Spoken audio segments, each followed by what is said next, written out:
too far. I met this guy a few months ago that he was the CEO, some chief officer position in executive position in the company my girlfriend works at. And I think the guy was taking it a little too far. He was one of those people that they don't sit down. They're always standing up because they think the ideas flow better, which is fair. But Yeah, that's fine. that's fine. But he'll be on a treadmill where he was typing and stuff like that. Like, you know, one of those treadmills where you can type and walk I mean, if slowly. it works for him, dude, like, That's the thing. I mean, from my limited interaction with him, it had him on edge. That guy needed a break. He would wake up super early, go for a run, immediately go to work, keep on working, super short fuse.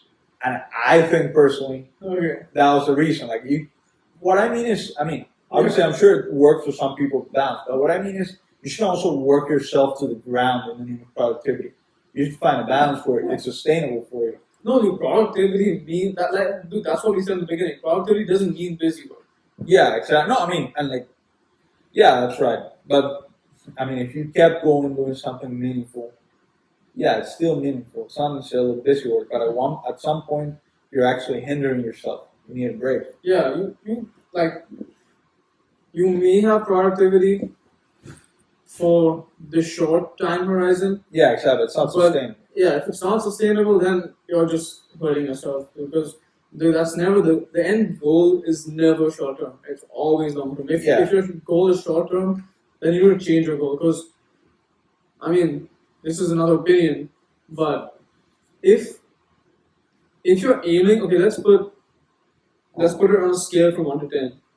If you're aiming for 10, then that means by definition if you're aiming for 10, you're going to put in the work that's required for 10. That means that the worst case scenario with that much amount of work would be, say, a 7 maybe.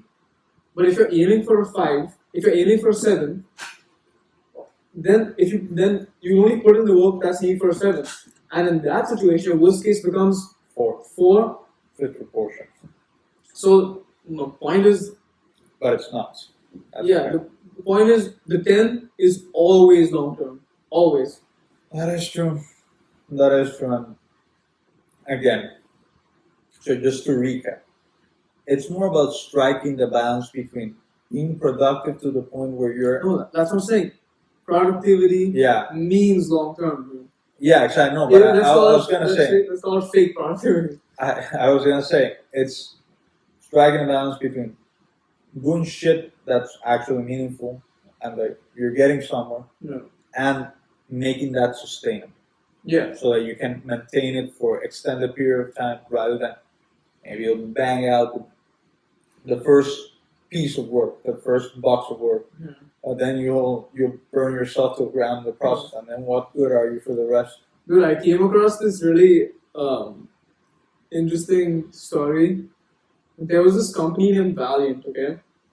And I could be wrong. It was basically this company that this guy started, and what he did was, under Valiant, he bought a whole bunch of pharmaceutical companies. Okay? And as you know, a major expense in pharmaceutical companies is R&D. So under Valiant, in Valiant's financials, all the investors, I think it was a public company, I'm not sure, but it could have been a public company. It was big. And to the investors, he kept on showing Valiant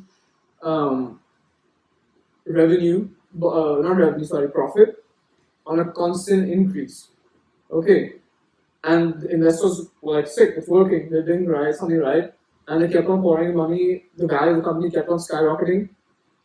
And then suddenly it went bust. The whole thing just collapsed. And what happened was, this guy was cutting on R&D expense. Slowly, and was boosting the profit. And then eventually, he got destroyed. So, that's just another example of short term. Yeah. Wow. That is really stupid. Dude, wow. I don't know who's more stupid, the guy or the investors.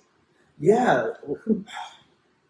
fun shit like this happens all the time. Dude, and dude, it's one of like the most it's one of the best examples of short-term thinking, especially when it comes to money, because what we've been trained. I mean, this is it might sound a bit extreme, but what we've been trained to think as a society is you get paid for money, you get paid for time.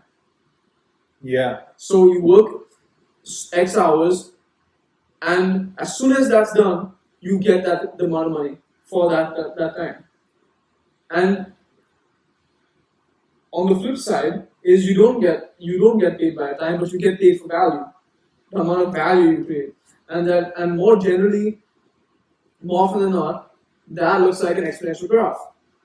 It looks like no value, no value, no value, and then let's call it creation time of value, and then there's a huge spike because then the value is created, and then it spreads, and the natural consequence of it is it takes time, bro, to get to the knee of the curve. It takes time, and in the model that we've been trained as, you don't have time without getting money back. Like, you know what I mean? Yeah. Time goes, you want the money, and the money doesn't come because, like I said, it takes time, and then you put in some more.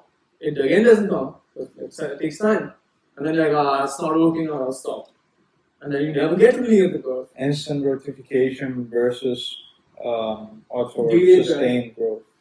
Delayed gratification. Delayed gratification. Yeah. Or sustained growth. Similar No, things. it's the same thing. Yeah. I was just saying if you want to make Yeah.